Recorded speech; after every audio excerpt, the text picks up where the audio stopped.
An officer just broke their silence, and what they revealed could completely change everything we thought we knew about the disappearance of Lilly and Jack Sullivan. For months, this small Nova Scotia community has lived in fear, confusion, and heartbreak. But now, a law enforcement insider has spoken out, confirming that new digital evidence may finally unlock what happened to the two missing siblings. And when you hear what investigators just found, you'll understand why many now believe the truth was right in front of everyone all along.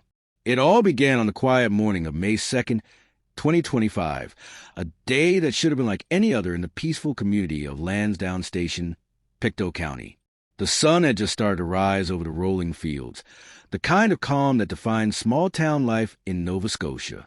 6-year-old Lily and her 4-year-old brother Jack Sullivan were outside, laughing and playing near their family's rural home, a modest farmhouse surrounded by acres of open land and a tree line that seemed to stretch forever. It was the sort of morning where nothing fell out of place until everything changed. Their mother believed the children had come back inside after breakfast. She remembered calling out to them, but got no answer. A neighbor would later recall seeing what looked like the two children near the driveway, close to where the gravel meets the main road. But by the time the clock struck noon, both Lily and Jack were gone, vanished without a sound, without a sign. There were no broken branches, no scuff marks, no drag trails, no obvious footprints leading away from the property. Even the family dog didn't bark that morning, as if nothing unusual had happened at all. Investigators would later describe it as one of the most baffling disappearances they'd ever seen, as if the earth had swallowed them whole. Within hours, a massive search effort was underway. The RCMP coordinated helicopters, drones, K-9 tracking units, and hundreds of volunteers who combed through thick woods, marshes, and creeks for any sign of the children. Local residents left their jobs to join in. Firefighters, farmers, and families from miles away arrived with flashlights and ATVs. Yet, despite all that effort, after days of searching, nothing. Not a single clue, not a single trace. Just an eerie silence that hung over Lansdowne Station like a shadow that wouldn't fade. For weeks after Lily and Jack vanished, investigators treated the case as a possible wandering or abduction, two of the most common explanations in missing child incidents. The community clung to hope that maybe, somehow, the children had wandered off and taken shelter nearby. Searchers returned daily, combing deeper into the woods and retracing trails that had already been swept. Flyers blanketed shop windows, gas stations, and schools across Pictou County. Every lead, every rumor, every possible sighting was chased down. But as the days stretched into weeks, detectives started noticing something that didn't fit. Small cracks in the timeline, gaps in statements, and details that just didn't add up. When tips began flooding in from nearby towns, investigators realized they needed to look beyond the immediate area. Teams started gathering surveillance footage from anywhere that might offer a clue: gas stations, convenience stores, traffic intersections, even dash cams from delivery vehicles. The process was massive. Over 100 hours of video were pulled in just the first few days, with analysts studying frame by frame, hoping to spot anything that could shed light on what happened that morning. Then came the turning point. According to a law enforcement source who spoke under anonymity, a source whose comments were later confirmed by RCMP officials, something in that video footage changed the direction of the entire case. A vehicle that had previously been dismissed early in the investigation suddenly came back into focus. The reason? A discrepancy in timestamps. The new footage didn't align with earlier witness accounts, meaning that someone's timeline or someone's story wasn't truthful. That revelation reignited the investigation. Detectives began revisiting prior interviews, checking alibis, and comparing digital data against what people claimed they saw.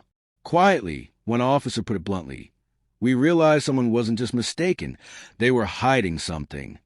The same officer went on to reveal that investigators have now seized multiple digital devices belonging to individuals close to the Sullivan family, including phones, tablets, and computers. Each of these devices is currently being subjected to an intensive forensic examination at a specialized RCMP lab. According to sources familiar with the process, digital forensics experts are using advanced recovery tools capable of retrieving deleted messages, app data, and even hidden files buried deep within the system's memory. Then came the statement that immediately made national headlines. we're closer than we've ever been, and the truth is in the data. That single sentence sent a wave of hope and unease through the community. What exactly did investigators find? And how could data possibly reveal what human searches could not? Insiders now say that the information under analysis includes GPS coordinates, message logs, cloud backups, and communications between several people tied to the family's inner circle. Some of those files have been deleted but were later recovered using advanced forensic imaging techniques. The key focus, according to reports, is a cluster of digital activity that occurred within the critical 2-hour window when Lilly and Jack disappeared. The data reportedly suggests movements, possibly vehicle-related, and communications that were not previously disclosed in interviews. That has led investigators to re-examine certain alibis and question whether someone close may have withheld key information early on. As experts continue to piece together the digital trail, investigators are comparing every recovered timestamp against the last confirmed sightings of the children. If those digital footprints line up with missing pieces in the timeline, it could finally reveal where Lilly and Jack were taken, or at the very least, who knows more than they've been willing to admit. Recently unsealed court documents and newly reviewed witness statements are adding another layer of depth to this already complex investigation. For the first time, the public is getting a clearer glimpse of what neighbors saw, and perhaps more importantly, what they heard, on the morning Lilly and Jack Sullivan disappeared. These testimonies, initially treated as routine background information, are now being re-examined under completely different light. One neighbor described seeing a dark-colored SUV idling near the edge of property that morning. At first, investigators dismissed the sighting, assuming it belonged to a passerby or a nearby worker. But as a review of surveillance footage revealed discrepancies in vehicle movements and timestamps, that same report suddenly gained new significance. Another neighbor mentioned hearing the distinct sound of a car door closing shortly before noon, the exact time the children were last seen. At the time, it seemed like an ordinary noise, easily overlooked in a rural area where deliveries and visitors are common. But now, paired with the re-examined video evidence, that small detail may carry far more weight than anyone realized. Investigators are now meticulously cross-referencing these witness accounts with the digital evidence retrieved from seized devices, matching timestamps, GPS data, and message logs against the moments those sounds and sightings occurred.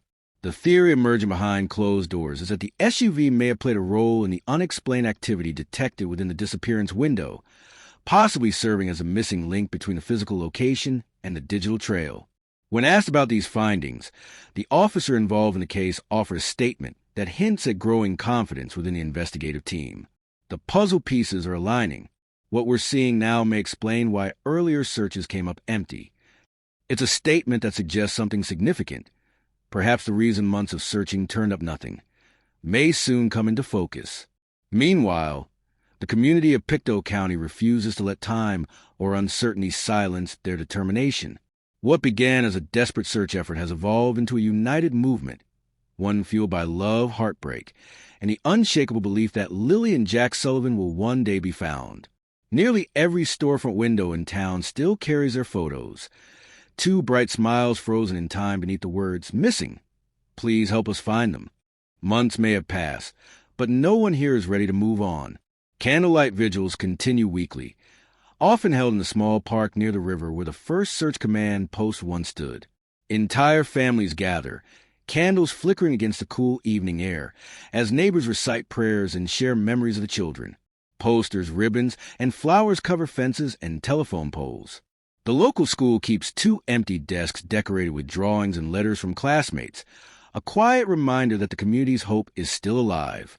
Through community fundraisers, benefit events, and countless small donations, locals have raised over $100,000 in reward money for any information that could lead to credible answers.